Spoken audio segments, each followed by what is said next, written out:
सिंधुदुर्ग जिल्ह्यातल्या जांभूळ पिकाचं लहरी हवामानामुळे मोठं नुकसान झालंय। यंदा जांभूळ पीक चांगलं असताना ढगाळ वातावरण, अवकाळी पाऊस यामुळे फळाची मोठी गळती होते।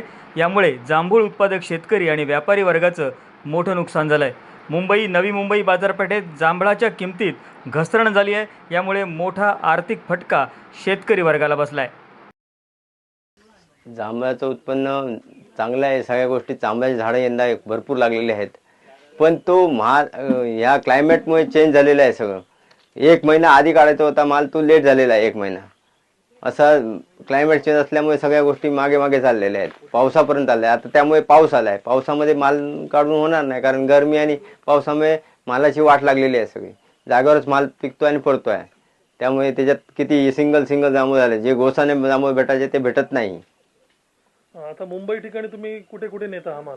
मुंबई ठिकाणी बायका, वाशी, पुण्याला पण असतो मार्केटला। पण आता काय रेट आहे? सध्या रेट एकदम हालत बेकार करून टाकलेली आहे। 140, 150, 70 पर्यंत एवढाच रेट जातोय। माल चांगला असला तरी 170च्या वर जातच नाही।